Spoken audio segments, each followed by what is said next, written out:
February 27, 1945, Fort Robinson, Nebraska, 6:47 in the morning. The temperature had dropped to 28 degrees below zero. 28 degrees below zero Fahrenheit. The kind of cold that turns breath into ice crystals before they leave your mouth. The kind of cold that makes steel snap like dried wood. The kind of cold that kills. Sergeant William Thompson. Everyone called him Bill walked across the frozen compound toward the women's barracks. His boots crunched on snow that had turned hard as concrete. Each step echoed in the pre-dawn silence. The sound was sharp, brittle, wrong. Bill had done this walk every morning for 6 weeks. Wake the prisoners. Count them. Start the day. It was routine. Mechanical. Simple. But this morning something was different. Through the frosted window of Barrack 7, Bill could see shapes on the floor. Not standing, not moving, just huddled there in one massive pile of bodies. 47 German women, prisoners of war. All of them pressed together like they were trying to become one organism. One creature fighting to survive. Bill's hand froze on the door handle. He had seen men die before. He had been at Normandy, Omaha Beach. He had watched boys younger than him drown in 3 feet of water because the weight of their packs pulled them under. He had seen things that still woke him up at night, sweating, gasping for air that smelled like blood and smoke. But this was different. These were not soldiers on a battlefield. These were prisoners in America, under his protection, on his watch. Bill pushed open the door. The cold inside was somehow worse than outside. It was a living thing, a presence. The air itself felt solid, pressing against his face like a cold hand. His flashlight beam cut through the darkness. Ice crystals floated in the light, tiny galaxies of frozen moisture suspended in the air. The water basins along the wall had frozen solid, 2 inches of opaque ice. The kind of ice that forms when water freezes too fast to become clear. The kind of ice that tells you the temperature dropped like a stone in the night. Bill swept his flashlight across the pile of women. 47 sets of eyes stared back at him, some glazed, some barely conscious, all of them showing the unmistakable signs of severe hypothermia. Purple fingertips, bluish lips, skin with a waxy sheen that meant the body was shutting down, pulling all its warmth inward to protect the vital organs. One woman older than the rest, maybe mid-20s, looked directly at him. Her eyes were clear despite everything, fierce. She was holding a younger woman close, sharing what little body heat she had left. Her lips moved. No sound came out. But Bill could read the German word anyway. Hilfe. Help. 24 hours earlier, none of this had seemed possible.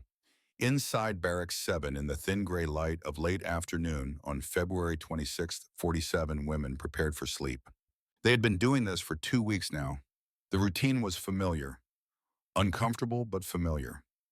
Among them was Margaret Hoffman. Everyone called her Greta, 26 years old, former Wehrmacht nurse. She had reddish blonde hair that she kept pulled back in a tight braid, gray eyes that had seen too much, hands that had held dying soldiers, hands that now rested protectively on her belly. 3 months pregnant. Nobody knew except Elise. Greta wrapped her thin military blanket tighter around her shoulders. The cold was getting worse. She could feel it in her bones, the kind of deep cold that makes you wonder if you will ever be warm again.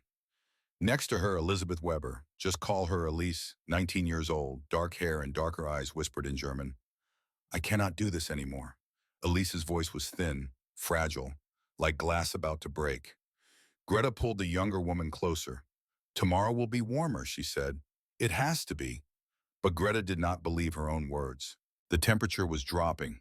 She could feel it. The air was getting heavier, colder, more hostile.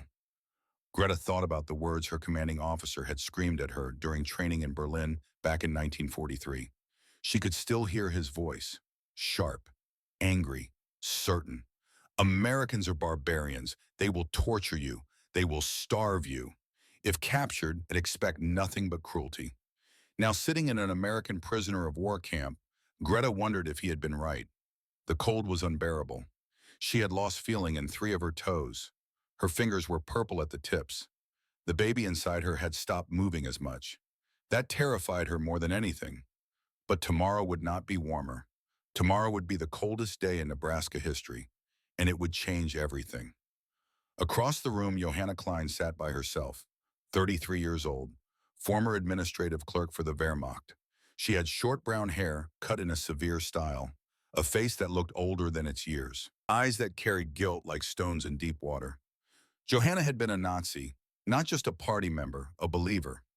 She had worked in Warsaw signing papers, processing requests, approving deportations. She had believed she was helping create a better Germany, a stronger Germany, a Germany that would last 1,000 years. Now she knew what those papers really meant, what those deportations really were. The truth had come slowly, piece by piece, like a photograph developing in chemical solution, each new detail revealing more horror than the last. Johanna did not sleep much anymore. When she closed her eyes, she saw faces, people whose lives she had ended with a signature, with a stamp, with bureaucratic efficiency.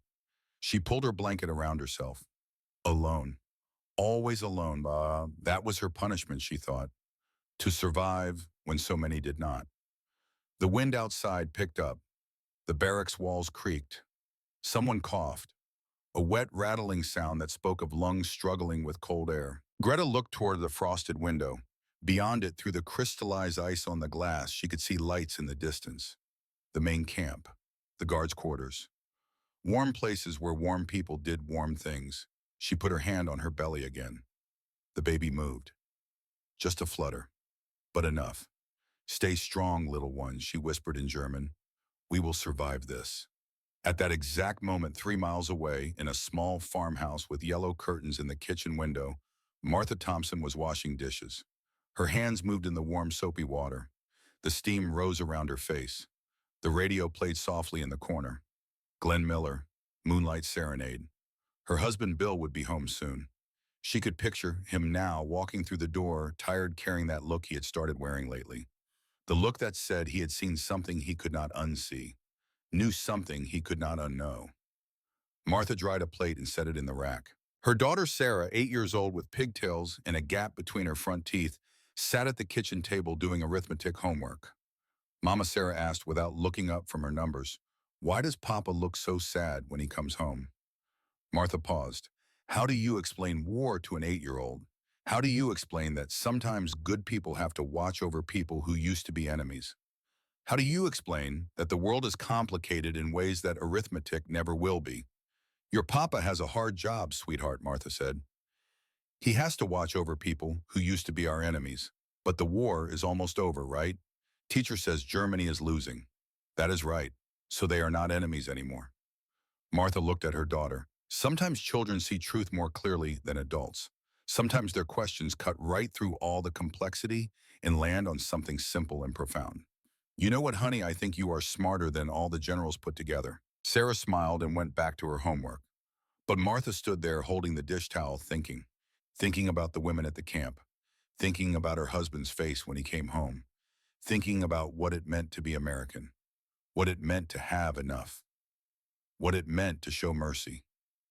The wind rattled the windows, the temperature was dropping. Martha could feel it even inside the warm kitchen. She walked to the window and looked out at the darkness. It is going to be a cold night, she said to no one in particular. She had no idea how cold.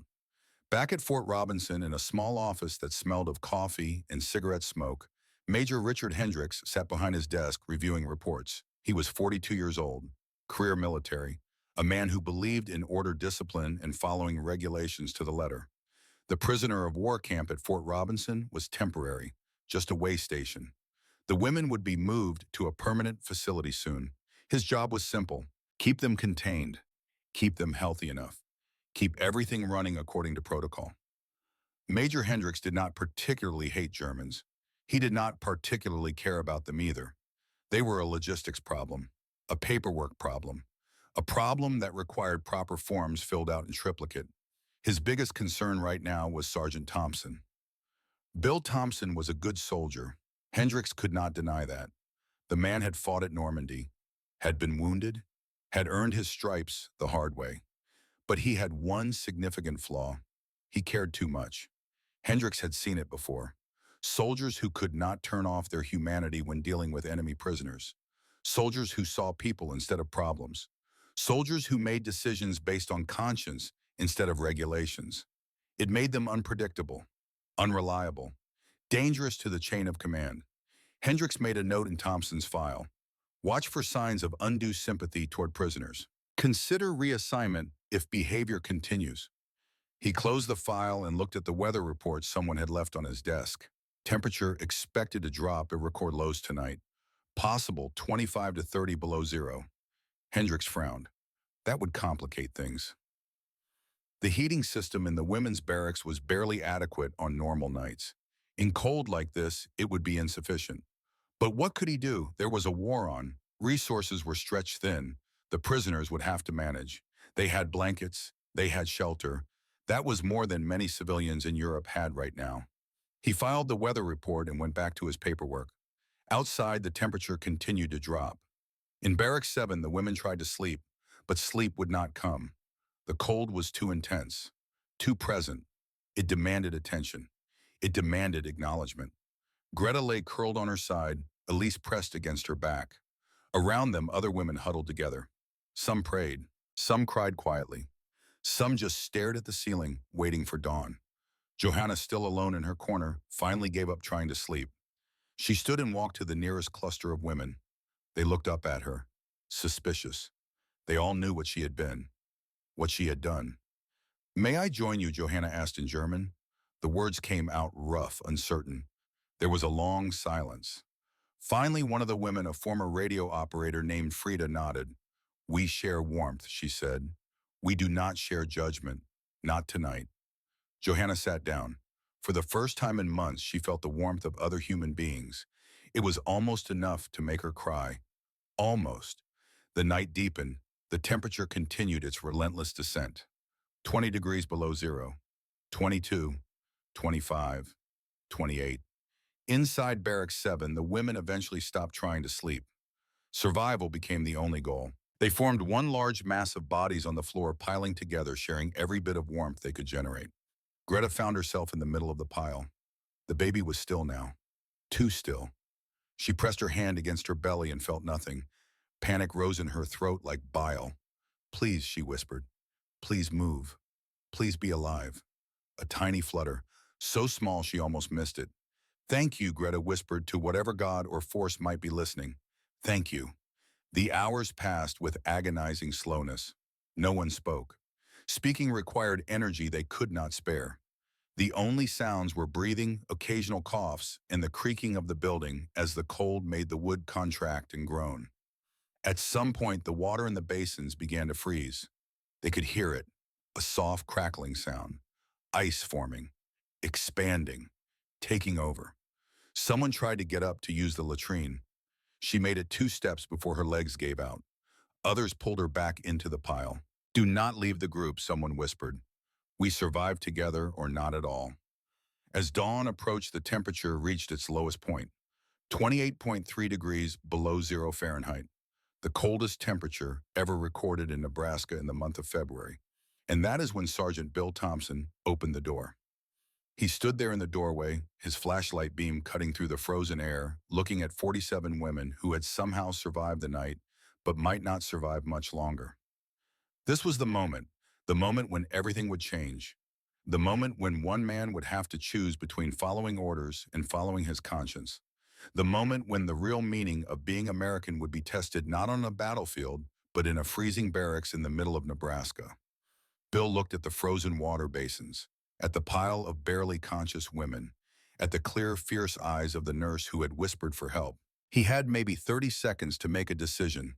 Follow protocol, report to Major Hendricks, fill out the proper forms, wait for authorization, by which time several of these women would be dead, or break every regulation in the manual, take immediate action, face the consequences later, and maybe, just maybe, save 47 lives.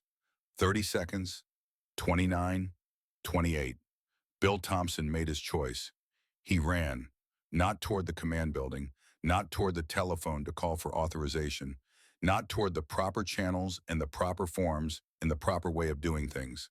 He ran toward the coal shed. The padlock was regulation issue, strong, secure, designed to prevent unauthorized access. Bill did not have authorization. He did not have time to get authorization. He did not care about authorization. He grabbed the fire axe from its mount on the wall, raised it high, brought it down with all the force of a man who had stormed beaches and fought through hedgerows and survived hell itself. The padlock shattered. The sound echoed across the compound. Loud, unmistakable, irreversible. Bill threw open the doors. The coal shed was full. Black lumps of anthracite, each one a small sun of potential warmth waiting to be unlocked. He loaded his arms, once, twice, 3 times, carrying as much as he could hold. His muscles burned. His lungs ached in the cold air. He did not stop.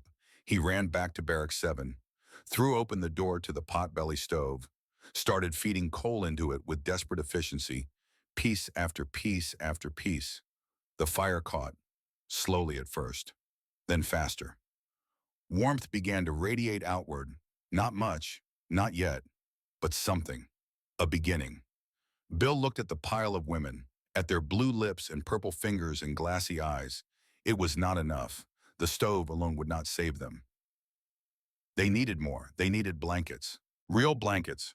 Warm blankets. Bill ran again. The emergency supply depot was locked. Of course it was locked. Everything in the Army was locked. Everything required forms and authorizations and proper channels. Bill had stopped caring about proper channels approximately 3 minutes ago. The fire axe came down again. Another lock shattered. Inside the depot, stacked neatly on shelves, were supplies, medical supplies, food rations, and blankets. 60 wool blankets, thick, heavy, warm. Regulations stated maximum 2 blankets per prisoner. Bill grabbed 15. He ran back to Barracks 7, burst through the door. The women looked at him with confusion and hope and fear all mixed together in their exhausted faces. Bill held up the blankets. His German was terrible, broken, but he tried. Decken, he said. Blankets. Talon, share. Greta, the nurse with the fierce eyes, looked up at him. Her lips moved. The question came out as barely a whisper. Worm, why? Bill met her eyes. He thought about all the reasons he could give. About duty, about humanity, about what it means to be an American, about what his mother taught him, about what his faith demanded, about what his conscience required. But in the end, he just said the simplest truth. Because you are going to live through this. That is an order. He began distributing blankets. The women reached for them with hands that could barely grip. They pulled the thick wool around themselves. The blankets smelled clean. They smelled like safety. They smelled like someone cared. Elise, the youngest, started crying, not from pain, from confusion, from the collision of everything she had been taught with the reality in front of her. They told us Americans were monsters, she whispered to Greta in German. Why is he helping us? Greta pulled the blanket tighter around both of them. She looked at Bill, who was feeding more coal into the stove, his back turned, moving with purpose and determination. I do not know, Greta said, but maybe everything we were told was a lie. Bill finished with the stove. He turned back to the women. Stay here, he said. Stay warm. I will bring hot water. He walked toward the door. His hand was on the handle when Greta spoke. Danke, she said. Thank you. Bill stopped, did not turn around, just nodded once. Then he stepped out into the cold, into a cold that was about to get much, much worse, because Major Hendricks was standing outside, arms crossed, face like stone, and behind him 2 military police officers. The consequences were about to begin. But that was fine with Bill Thompson. He had made his choice. He had saved 47 lives. Whatever came next, he could live with that. What he could not have lived with was doing nothing while women died on his watch. That was the line. That was the moment. That was when Sergeant Bill Thompson decided that being a good American meant something more than following orders. It meant being human first. And in the frozen dawn of February 27, 1945, in a prisoner of war camp in Nebraska, that decision would set in motion events that would echo for 40 years. Events that would prove that the coldest night can lead to the warmest friendships. Events that would show the world what America really stood for. But first, Bill had to face Major Hendricks, and that conversation was going to be very, very difficult. Major Richard Hendricks did not raise his voice. He did not need to. The silence between him and Sergeant Thompson was louder than any shout could ever be. They stood outside Barracks 7. The 2 military police officers flanked the doorway. Their faces were blank, professional. They had seen this before. Good soldiers making bad decisions. Conscience overruling orders. It never ended well, Sergeant Thompson Hendricks said. His voice was cold as the air around them. Explain to me why the coal shed lock is destroyed. Explain why 15 blankets from emergency supply are missing. And explain he stepped closer why you did not follow protocol this morning. Bill stood at attention. His body was rigid, but his eyes were clear. Steady, unrepentant. Sir, the women in Barrack 7 were in stage 3 hypothermia. Protocol would have taken 30 minutes minimum. They had maybe 10 minutes left. Some of them less. That is not your call to make, Sergeant. With respect, sir, it is exactly my call. I am responsible for my assigned area. Those women are under my watch. Hendrick's jaw tightened. You are responsible for following orders. These are enemy combatants, Sergeant. Not your neighbors, not your family, not your concern beyond basic containment and minimal welfare. Bill met his gaze. They are women, sir. Unarmed prisoners. Half of them were clerks and nurses and radio operators. And they were dying. The word hung in the frozen air. Dying. Hendricks looked away. For just a moment, something flickered across his face. Not sympathy exactly, but something close. Recognition, perhaps. The acknowledgement that Thompson was not entirely wrong. But then the professional mask returned. The career officer. The man who had spent 20 years learning that the Army runs on regulations, not emotions. Report to my office at 1400 hours, Hendricks said. You are on report, Thompson. Destruction of government property. Unauthorized access to emergency supplies. Failure to follow established protocol. And if any of those women die, he paused, it is on you. Hendricks turned and walked away. The two MPs followed.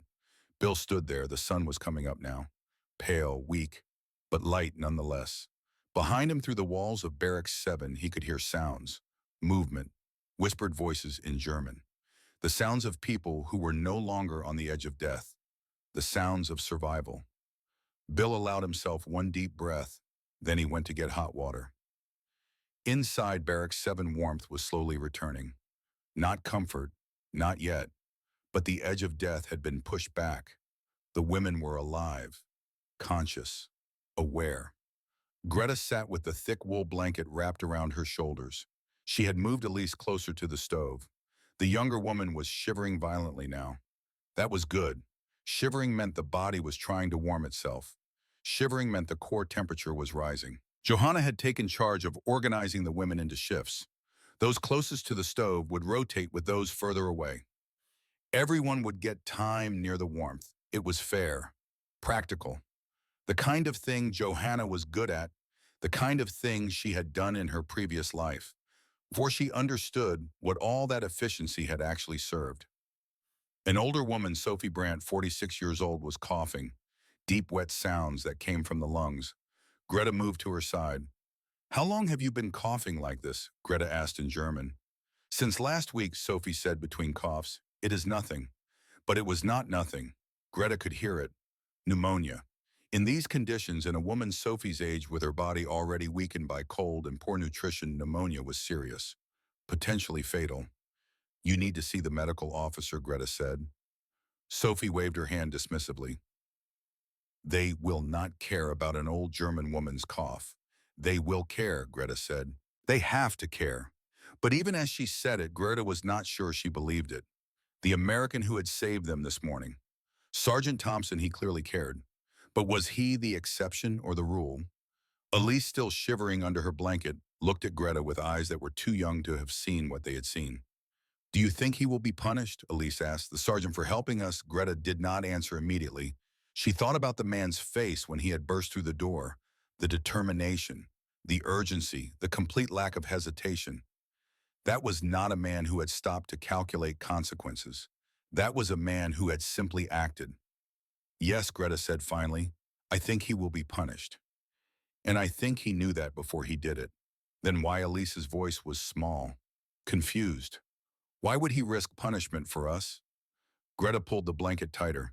I do not know, but maybe we have been wrong about many things. The door opened. Bill Thompson entered carrying 2 large containers of hot water. Steam rose from them into the cold air. He set them down near the stove. For drinking, he said in his broken German, and washing. Slow, small amounts.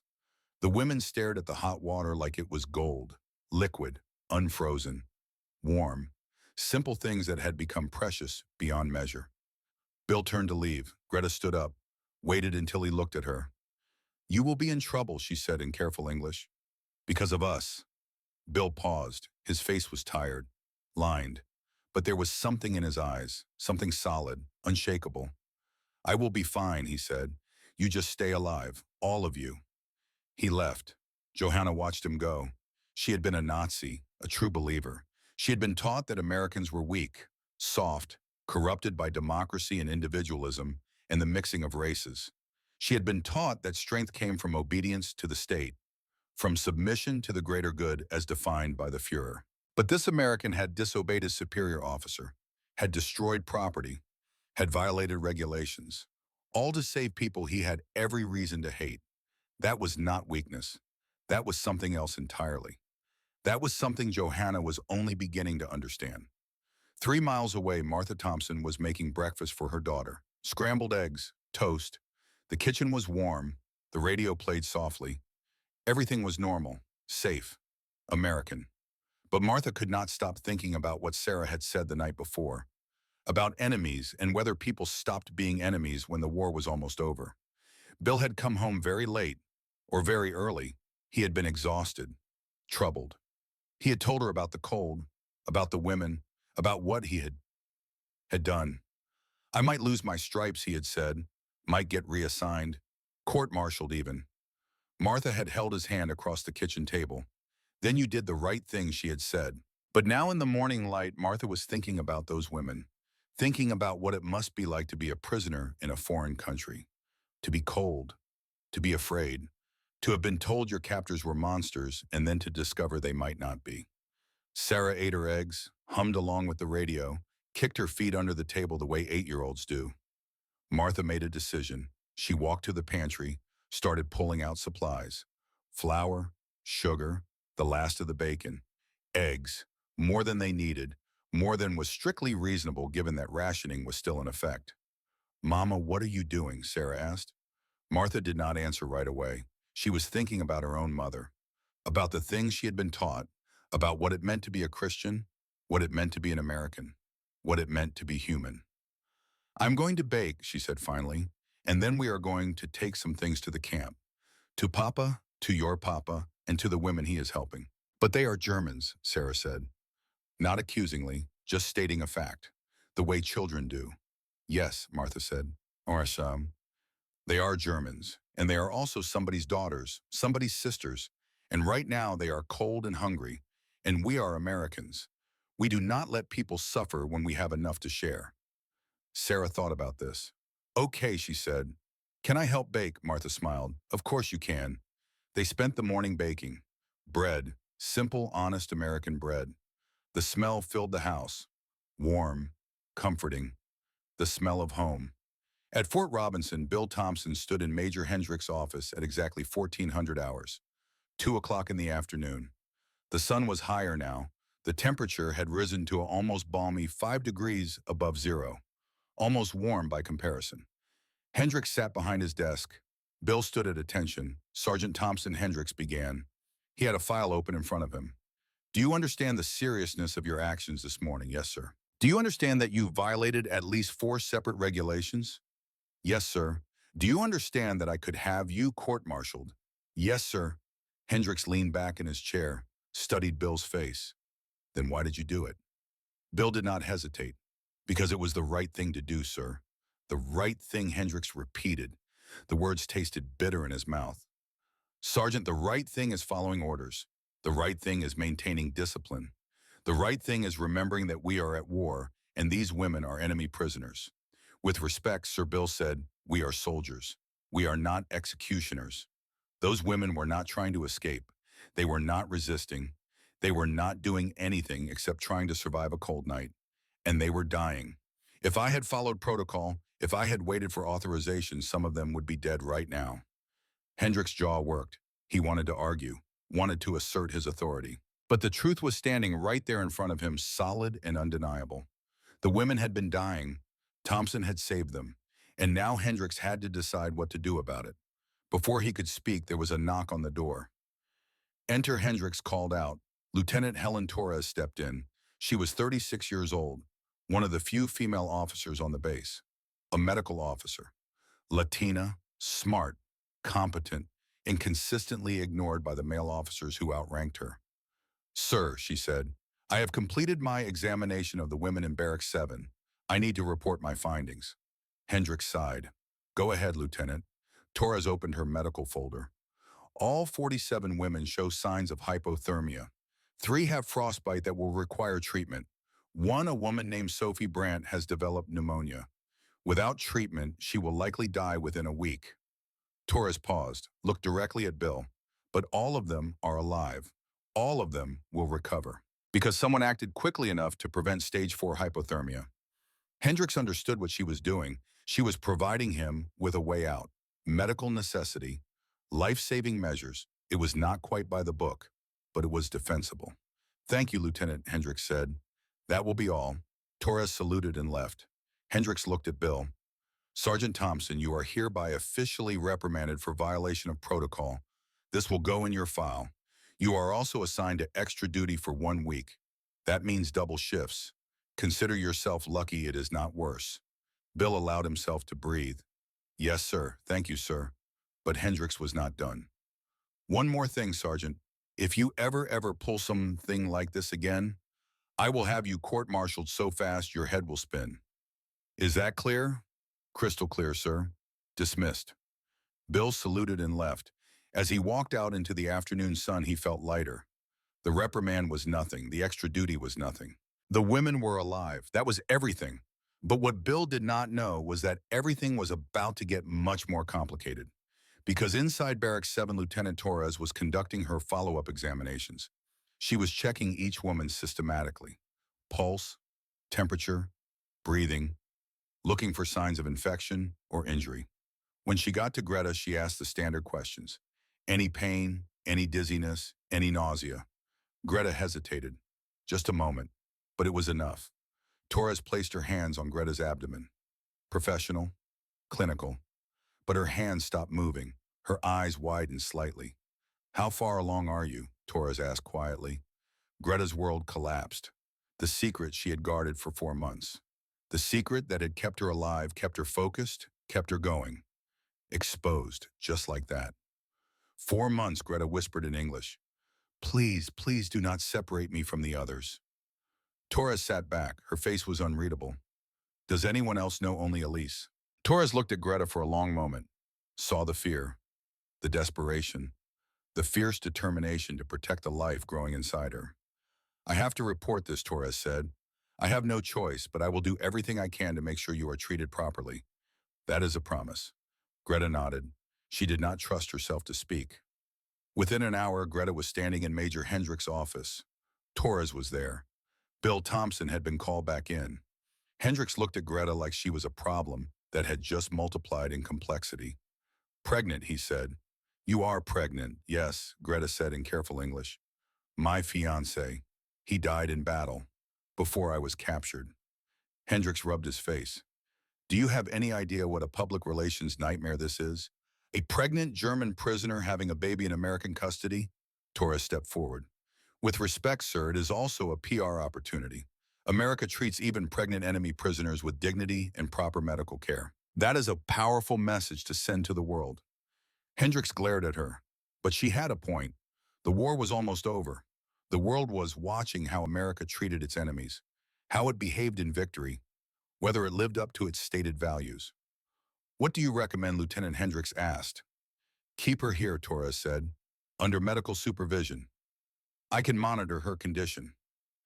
And the other women can provide support. Separating her now, sending her away alone, would be cruel and unnecessary. Bill spoke up. Sir, if I may, the community is already aware of the conditions here. After this morning's incident, word is spreading. If we treat this woman badly, if we separate her from her support system, it will not look good. Hendricks did not like being backed into a corner, but he was smart enough to recognize when he had lost the argument. She stays, he said finally, but under strict medical supervision. Any complications, any problems, and she gets transferred immediately to a proper medical facility. And God help all of us if this blows up in our faces. Greta allowed herself to breathe. Danke, she whispered. Thank you. That evening, Martha Thompson arrived at the camp gate in her truck. In the back were supplies, bread, bacon, eggs, milk, butter, more than any one family should be able to spare during rationing. But Martha had gone to her neighbors, had told them about the conditions, about the cold, about the pregnant woman, and the neighbors had contributed. Because that is what Americans did. That is what Nebraska did. When there was need, you helped, even if the people in need used to be your enemies. The guard at the gate looked at the supplies, looked at Martha. Ma'am, I cannot accept these without authorization. Martha fixed him with a look that mothers have perfected over generations. The look that says, I am doing the right thing, and you are not going to stop me. Young man, Martha said, my husband served at Normandy. I have done my part for this war by keeping our farm running while he was overseas. Now I am doing my part for decency. You can accept these supplies for the prisoners, or you can explain to Major Hendricks why you turned away donations from tax-paying citizens. The guard hesitated. Then he opened the gate. Word spread fast. By the next morning, 12 more farm families had shown up with donations. By the end of the week, it had become a movement. And on Sunday morning, 5 days after the coldest night, something extraordinary happened. The women of Barrack 7 were given permission to attend church services in the town. Escorted, of course, supervised, but allowed. Reverend Samuel Hayes stood at the pulpit of the First Methodist Church of Crawford, Nebraska. He was 65 years old, had been preaching for 40 years, had baptized half the town, had buried the other half. Brothers and sisters, he said today, we welcome strangers into God's house. The church was packed, every pew full, people standing in the back. Everyone wanted to see, to witness, to judge or to welcome or simply to understand. The doors at the back opened. 47 German women entered, wearing their thin prison uniforms, carrying borrowed hymnals, escorted by American soldiers with rifles. Some faces in the congregation were hostile, some were curious, most were uncertain. Hayes continued, the war has ended in Europe, but hate does not have to continue. Today we practice what we preach. Today we show what it means to be Christians, what it means to be Americans. The service proceeded, prayers, scripture, then hymn time, Amazing Grace. Hayes announced the hymn. The organ began to play. The congregation stood, and then from the back a voice rose, clear, strong, in German. Erstaunliche Gnade wie süßer Klang. It was Greta, singing Amazing Grace in her native tongue. Then Elise joined, then Johanna, then all 47 women, their voices blending, rising, filling the church with a language that had been the enemy's language, but singing words about grace, about redemption, about being lost and then found. For a moment, the American congregation was silent, shocked, uncertain. Then Martha Thompson stood. Her voice joined the melody. In English, Amazing Grace, how sweet the sound. One by one, the congregation stood, joined, English and German, two languages, one hymn, one in God, one shared humanity. When the hymn ended, there was not a dry eye in that church. After the service, people approached the German women, tentatively at first, then more boldly. They shook hands. Some offered small gifts, a handkerchief, a piece of candy, a kind word. An old man, a veteran of the First World War, approached Johanna. I've fought Germans at Belleau Wood, he said, lost friends there. But you are not those Germans. You are just people trying to survive. Welcome. Johanna could not speak, could only nod, tears streaming down her face. That afternoon, as the women were escorted back to the camp, Greta walked next to Bill Thompson. Why are they being kind to us, she asked. We were your enemies. Bill thought about that, thought about his mother's lessons, about his faith, about what he had learned storming beaches and fighting through Europe. Because enemies are just people who have not become friends yet, he said. And Americans believe in second chances, sometimes even for people who do not deserve them. Greta put her hand on her belly. The baby kicked, strong, alive, hopeful. My son, she said, I will tell him about this, about Americans who chose to be human first. Bill smiled. What are you going to name him, Michael? Greta said. It means who is like God. It is a name for someone who will stand against evil, someone who will choose right over easy. That is a good name, Bill said. A strong name. They walked in silence for a while. Then Greta spoke again. Thank you, she said, for saving us, for risking your position, for showing us that everything we were taught was wrong. Bill did not know what to say to that, so he just nodded. Because what could you say when someone thanked you for being human? What could you say when the simple act of showing mercy changed someone's entire understanding of the world? What could you say when kindness became rebellion and rebellion became righteousness? You just kept walking, kept doing the right thing, kept believing that America stood for something more than military might. You kept believing that the measure of a nation was not how it treated its friends, but how it treated its enemies. And on that Sunday afternoon, as German prisoners and American citizens walked together through the streets of Crawford, Nebraska, something profound was happening. Walls were coming down. Hate was being replaced by understanding. Enemies were becoming, if not friends exactly, then at least fellow human beings. It was not victory in the traditional sense. There were no medals, no parades, no headlines, but it was victory nonetheless. The kind of victory that echoes through generations. The kind of victory that 40 years later would bring together former enemies in tears of joy and reconciliation. But that part of the story was still to come. For now there was just this moment, this Sunday, this small Nebraska town showing the world what America really meant. And it all started with frozen water and one man's decision to choose humanity over regulations. That was the real victory. That was the real America. Spring came slowly to Nebraska. The ice melted, the ground softened, the world turned green again. But some things had changed forever. Private Danny O'Brien was 20 years old and full of anger. His brother Mike had died at the Battle of the Bulge, frozen in a foxhole in Belgium. 22 years old. Gone. Just like that. Danny had requested assignment to Fort Robinson specifically. He wanted to guard German prisoners. He wanted them to see American strength, American superiority. He wanted them to feel what it was like to be on the losing side. But that was before he was assigned to escort duty for the pregnant German woman. The first day he would not look at her, just walk 3 paces behind. Silent, hostile. The second day Greta thanked him in broken English. Danny grunted, said nothing. The third day as they walked to the medical building, Greta stumbled. Danny caught her arm instinctively, then pulled back like he had touched something contaminated. Greta looked at him, really looked at him. She saw a boy trying to be a man, a boy carrying grief like stones in his pockets. You are angry with me, she said. It was not a question. My brother died fighting you people. I am sorry. Sorry does not bring him back. No, Greta said quietly. Her hand went to her belly. The baby was moving now. Strong kicks that reminded her life continued even when the world was ending. But maybe we stop the hate here. My baby, he will not fight your children. Yes, Danny did not answer. But something cracked inside him. Just a hairline fracture. But enough. The fourth day they walked in silence. But it was a different kind of silence. Less hostile, more uncertain. The fifth day, Danny brought an apple from his lunch. Held it out awkwardly. For the baby, he muttered. Greta smiled. Took the apple. Danke. Your brother, what was his name? Mike. Michael Patrick O'Brien. I will remember his name, Greta said.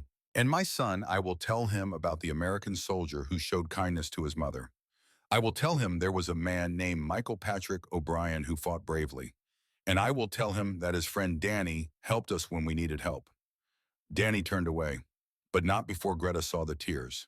That night, Danny wrote to his mother, told her about the pregnant German nurse, about the baby that would be born soon, about how maybe Mike would not want him to carry hate forever.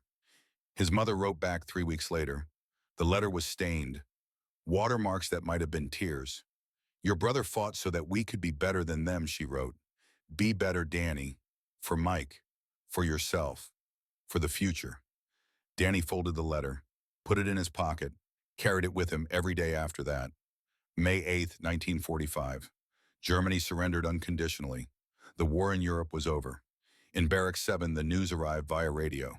The women gathered around the small speaker, listened to the announcement in English that many of them now understood. The reactions were complicated: relief, grief, uncertainty, joy mixed with sorrow. Freedom was coming, but what were they free to return to? Germany was destroyed. Cities were rubble.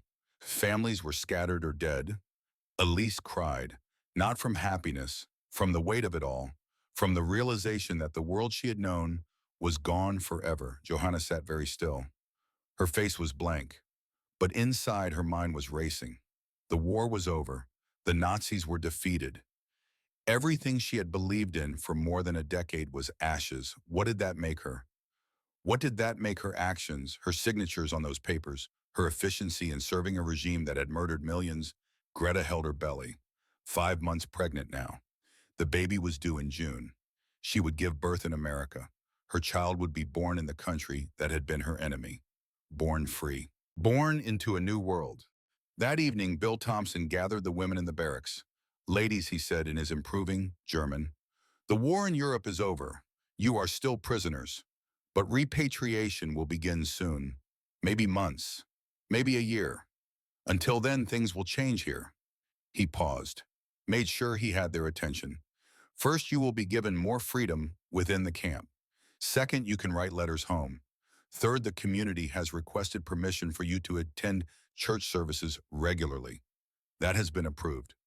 47 women stared in disbelief. But most importantly, Bill continued, you are not our enemies anymore.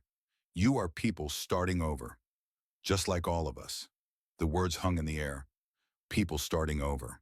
Was that possible? Could you start over after everything that had happened, after everything they had done and seen and lost? Greta decided yes. Yes, you could.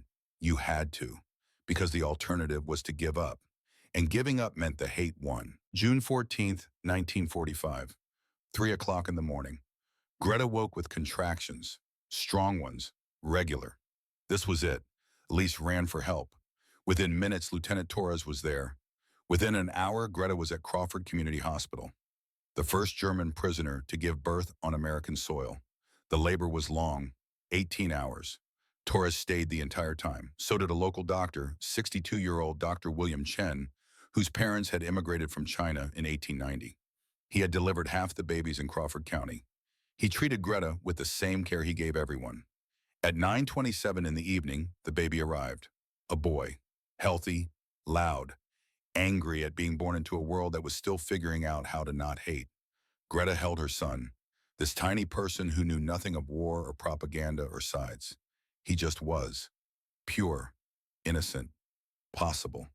She named him Michael Wilhelm Hoffman. Michael for hope. Wilhelm for his father who would never meet him. When Bill Thompson visited the next morning, he found Greta nursing the baby. Torres was checking vitals. Everything was normal. Good. American medicine at work. He is beautiful, Bill said.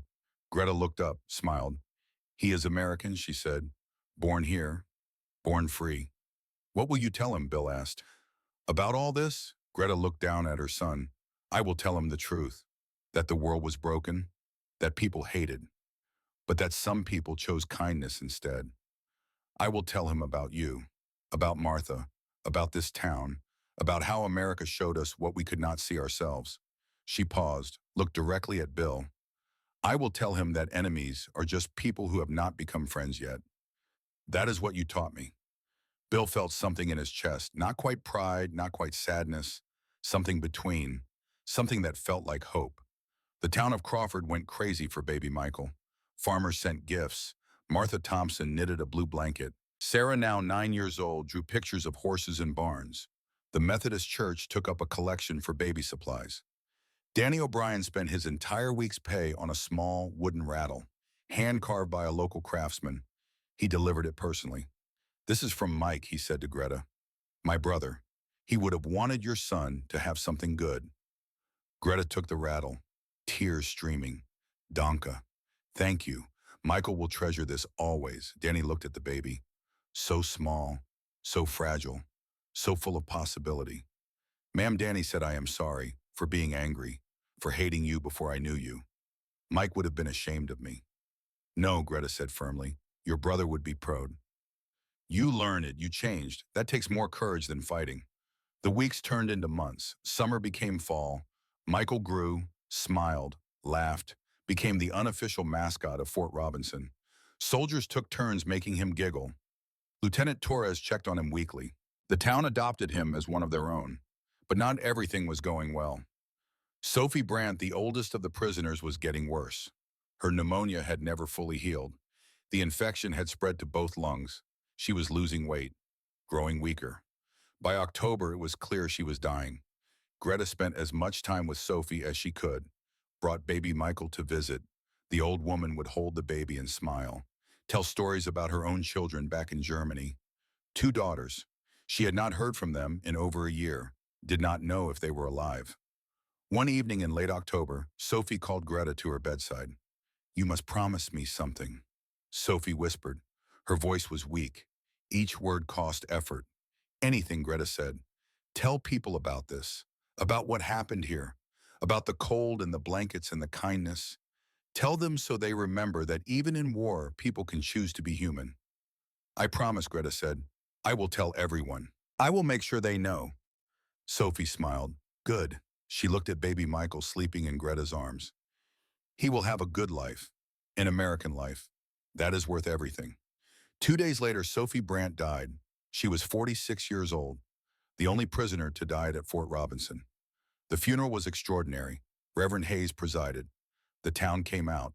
American citizens stood alongside German prisoners. They sang hymns in 2 languages. They cried together.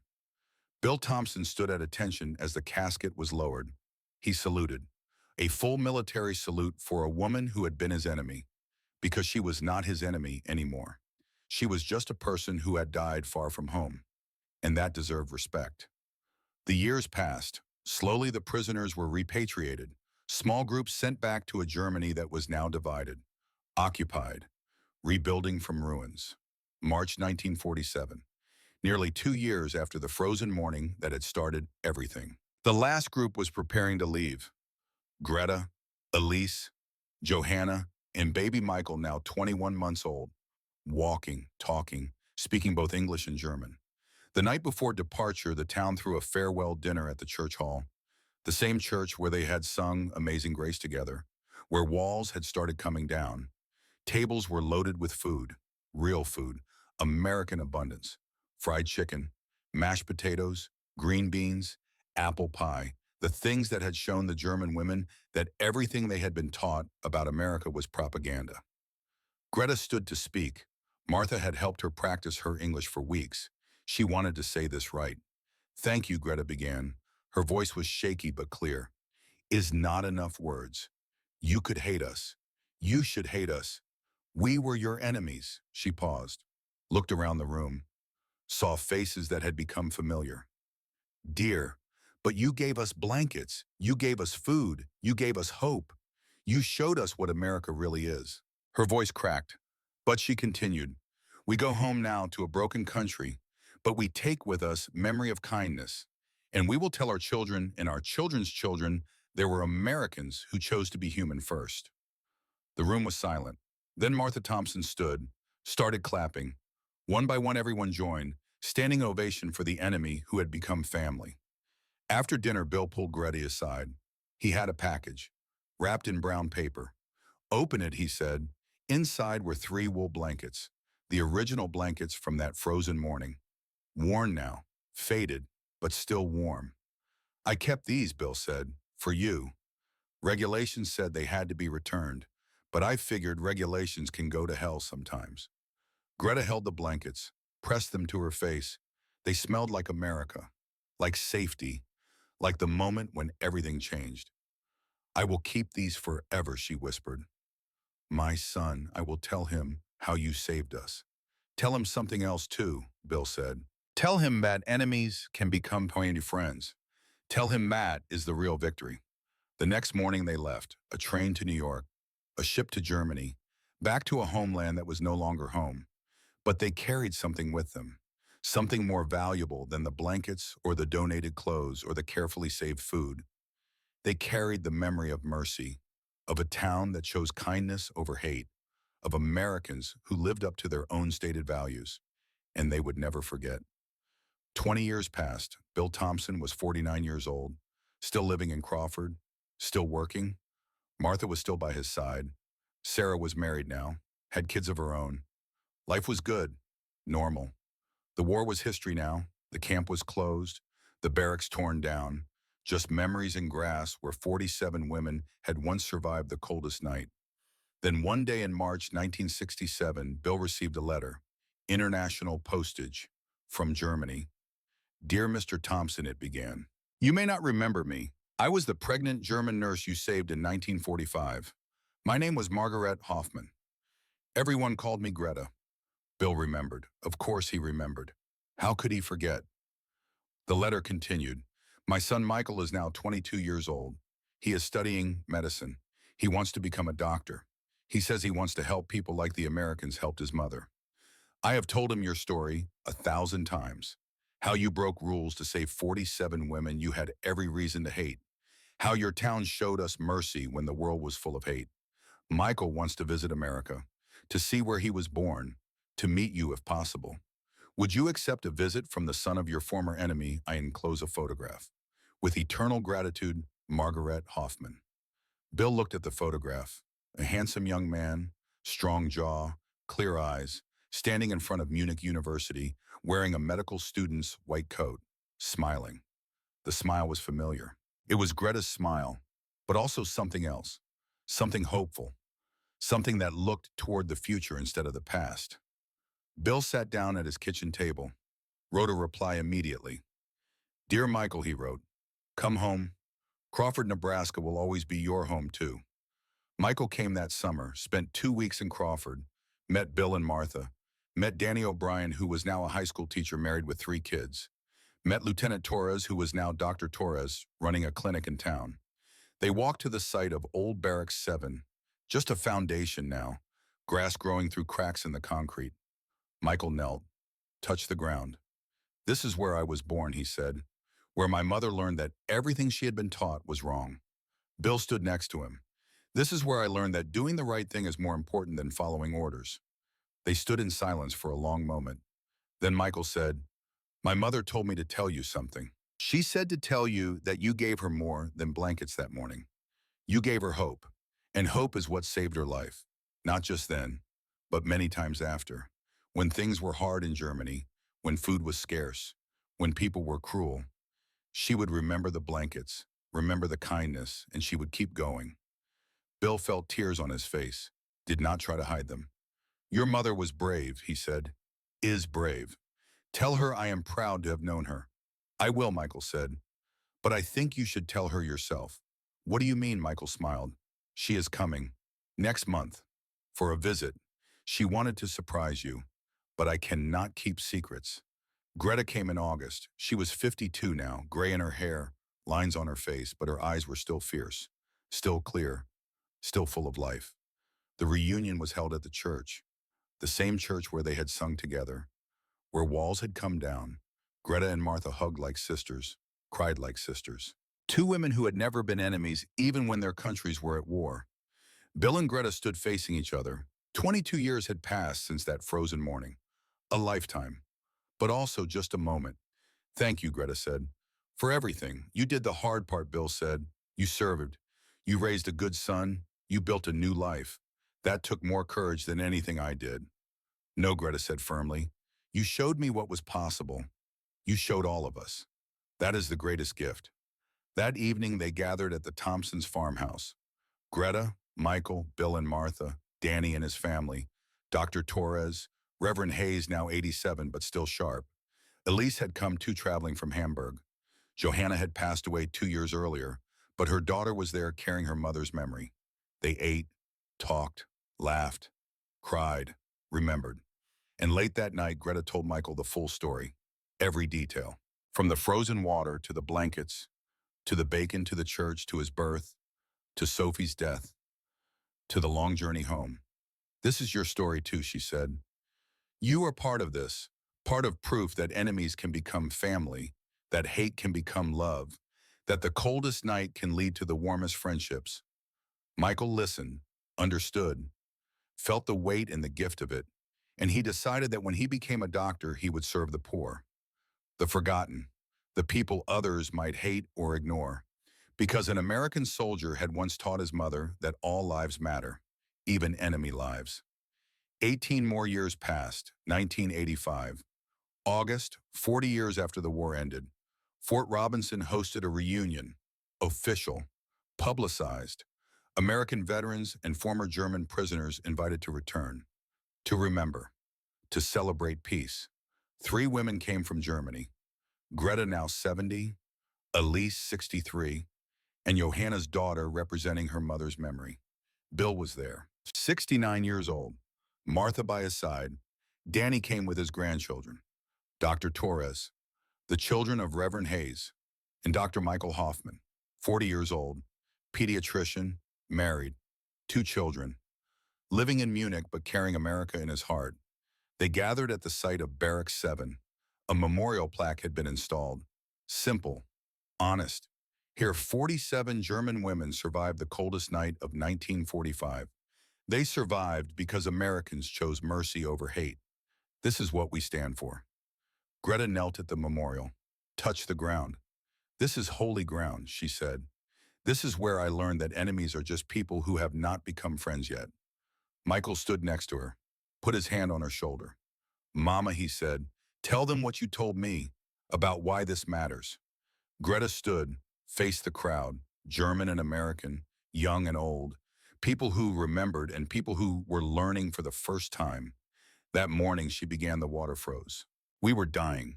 We had been taught you would let us die, that you were barbarians, that America was cruel. She paused, looked at Bill. But one man chose to break rules, to risk punishment, to save people he should have hated. And that changed everything. Her voice grew stronger, not just for us, for everyone, because it proved that humanity is stronger than propaganda, that kindness is stronger than ideology, that the best of America is not its military might, it is its willingness to see enemies as human beings. She looked around, at the faces, American and German, at the children who would carry this story forward. The water froze overnight, she said, but humanity did not, and that is the lesson. That is what must never be forgotten. The crowd was silent. Then someone started clapping. Then everyone, standing, applauding, crying because they understood. They understood that this was not just history. This was instruction. This was a roadmap for how to be human in an inhuman world. That evening, as the sun set over Nebraska, Bill and Greta sat on the porch of the old Thompson farmhouse, watching the light fade, listening to the sounds of family and friends inside. We did something good, Bill said. Did not we? Greta smiled. You did something good. I just survived. No, Bill said. You did more than survive. You chose to let go of hate, to teach your son mercy instead of revenge. That took real courage. They sat in comfortable silence. 2 old people, former enemies, now family. Thank you, Greta said finally, for showing me what America really means. Thank you, Bill said, for giving me a chance to live up to it. The stars came out, the same stars that had watched over a frozen barracks 40 years ago, the same stars that would watch over future generations who would face their own choices between hate and hope.